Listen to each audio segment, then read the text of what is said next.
Sound check. So, this is an interesting question. What requires more energy, speaking or singing?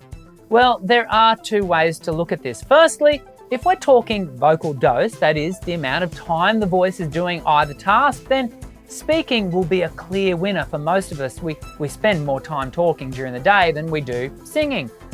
But the tables turn when we consider vocal load, the amount of energy expended to do either task, speaking or singing. You see, singing is a heightened activity that places greater demands on the vocal system.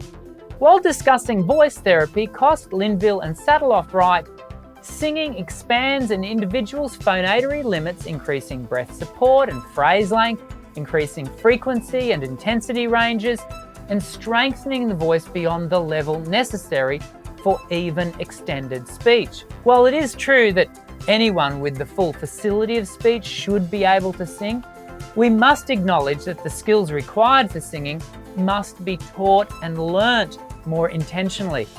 Equally, most people who can walk can also learn to run, but if you want to learn to run fast and long, avoiding injury while you do it, you're likely to need a running coach who can train you in the correct running techniques. Something else to consider is singing often involves more physical movement than speaking, such as moving your arms, legs, and body to the rhythm of the music. This increased physical activity can also contribute to the greater energy expenditure required for singing.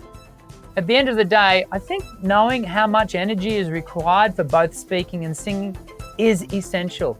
To use your voice mindlessly, giving no thought to how you're using your voice, where you're using your voice, or even why you're using your voice, is to expose the only voice you've got to wear and tear.